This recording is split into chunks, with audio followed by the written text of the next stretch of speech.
In the heart of ancient Rome, a single conversation is about to change everything. We're going to dive into one of the most masterful scenes of political manipulation ever written, the exact moment where the plot against Rome's most powerful man really starts to take shape. So the scene kicks off during a big public festival, a celebration of Roman power. But it doesn't start with a cheer. It starts with this chilling public warning that just slices right through all the noise, and it's aimed at one man and one man only.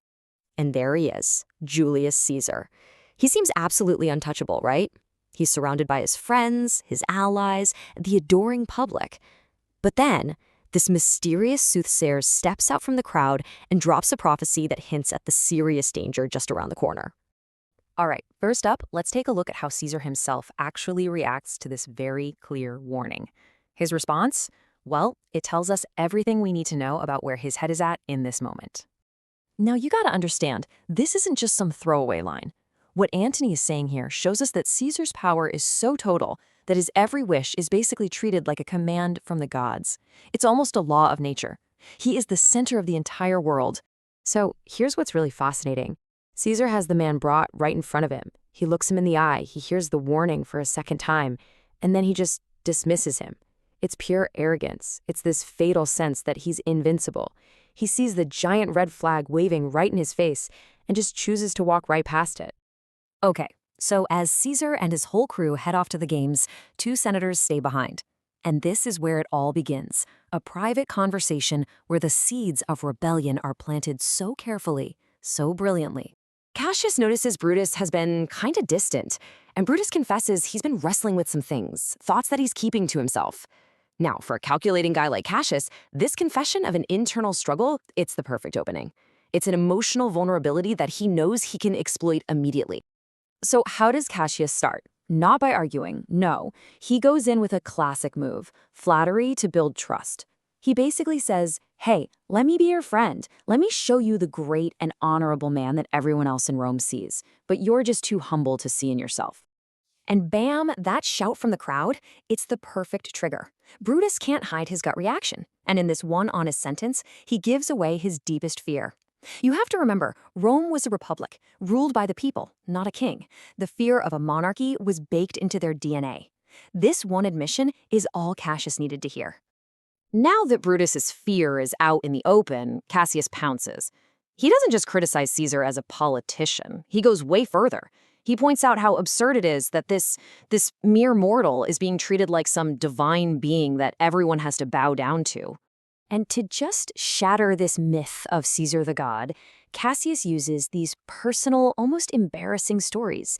He paints this picture of Caesar as physically weak, a guy who almost drowned in a swimming race and who whined like a little kid when he had a fever in Spain. He's asking, is this a god or is this just a man? So after he tears Caesar down, Cassius starts building Brutus up. This is one of the most famous lines in all of Shakespeare, and for good reason. He's telling Brutus, look, our situation, being second-class citizens to Caesar, that's not destiny, that's not fate. It's our own fault for not acting. It's a choice that we, and you, Brutus, can change. And here it is, the masterstroke. Cassius makes it personal. He brings up Brutus's famous ancestor, the guy who literally founded the Roman Republic by kicking out a tyrant king. This is such a powerful, calculated move. He's basically saying it's Brutus's family duty, his legacy, to step up and act. So just as Cassius is finishing this really emotional appeal, Caesar and his followers come back from the games. And that private manipulation is now about to be backed up by a very public spectacle, one that Cassius uses as cold, hard proof of Caesar's ambition.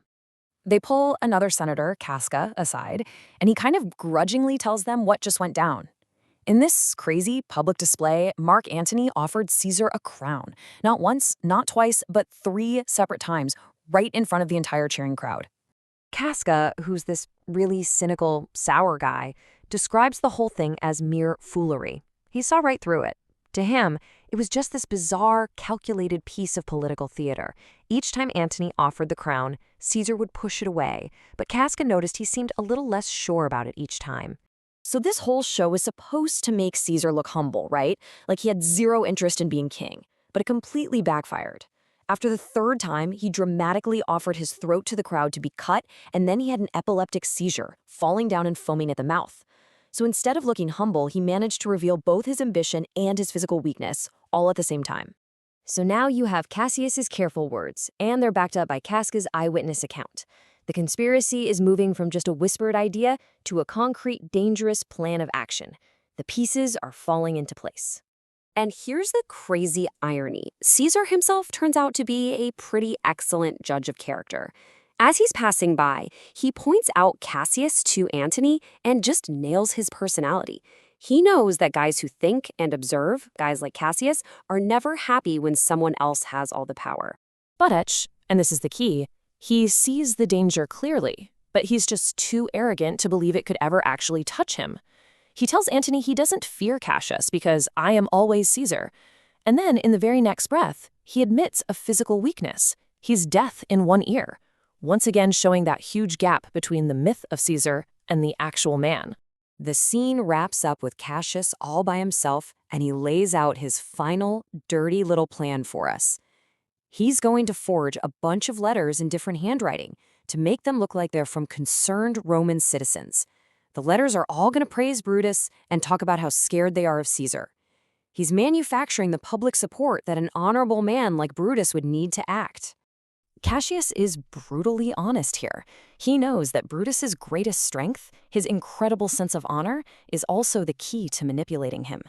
By framing this conspiracy as a noble act for the good of Rome, he thinks he can bend the honorable Brutus into doing something that goes completely against his own nature. And that really leaves us with the central question of the whole play. Cassius has masterfully set his trap, using Brutus's own virtue against him. And it just makes you wonder, can a supposedly honorable end ever justify using dishonest means to get there? Something to think about. Thanks for tuning in.